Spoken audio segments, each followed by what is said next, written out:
और welcome back everyone. बात करेंगे कोल इंडिया शेयर के बारे में। देखिए, कोल इंडिया शेयर में पहली बात तो आज हुई बड़ी गैप डाउन ओपनिंग होने के बाद स्टॉक एकदम हो गया स्टक किसी लेवल पर।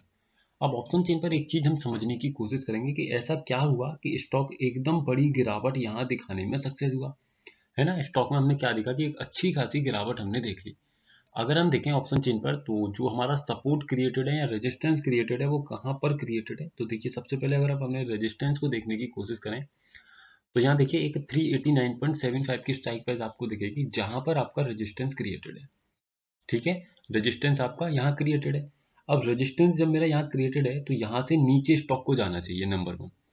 सेकेंडली अगर मैं अपना सपोर्ट देखने की कोशिश करूं तो मेरा सपोर्ट बना हुआ है 379.75 पर। ये देखिए सपोर्ट कहाँ पर है, 379.75। अब सपोर्ट का बेरिश प्रेशर है कौन सी स्ट्राइक प्राइस पर, यहाँ 369.75। सपोर्ट का बेरिश प्रेशर, रेजिस्टेंस अपने आप में स्टेबल स्ट्रॉन्ग। अब स्टॉक की जो ओपनिंग होती है वो कहाँ हो जाती है, स्टॉक की ओपनिंग ही कहाँ से 390 पर कल क्लोजिंग थी 390 के आसपास, और वहीं से सीधे 380 पर स्टॉक की क्लोजिंग। यानी कि ऑलरेडी स्टॉक एक बड़ी अच्छी खासी गैप डाउन के साथ में नीचे की तरफ ओपनिंग देता है और फिर स्टॉक वहीं कहीं सस्टेन हो जाता है। अगर बॉटम देखें तो जो मेरा सपोर्ट क्रिएटेड है कहाँ पर क्रिएटेड है, 379.75।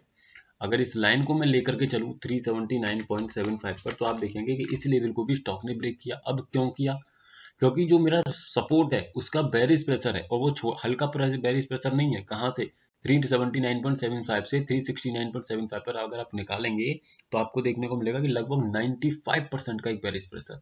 इसी के साथ में 374.75 की स्ट्राइक प्राइस पर लगभग 82% का एक प्रेशर।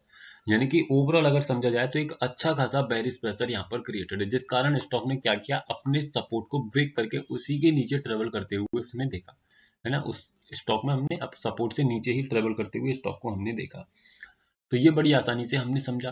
अब बात ये आती है कि क्या आने वाले ट्रेडिंग सेशन में और भी गिरावट आएगी, तो अभी का जो डेटा कहता है, अभी का डेटा ये कहता है कि स्टॉक में जो मेरा सपोर्ट है वो 369.75 369.75 पर है। तो ऐसे केस में अगर ये सपोर्ट जो मेरा ऊपर आने की कोशिश कर रहा है ना ओपन इंटरेस्ट के कारण 379.75 पर, इसकी परसेंटेज अब इसके कंपैरिजन में आप निकालने की कोशिश करेंगे तो लगभग ये निकल करके आएगी आपकी 82%। अगर ये परसेंटेज डिक्रीजिंग रहती है, इंक्रीजिंग ना हो करके, तो ऐसे केस में स्टॉक और अभी जहां खड़ा है ना वहां से 7-8 रुपए और टूट जाएगा नीचे की तरफ। और अगर ये सपोर्ट मेरा ऊपर की तरफ आने का प्रयास करने लग जाए, यानी कि ये परसेंटेज 82 से बढ़ करके 90 95 अगर होने लग जाए, तो ऐसे केस में फिर स्टॉक 379 पर ही बॉटम बनाने का प्रयास करेगा।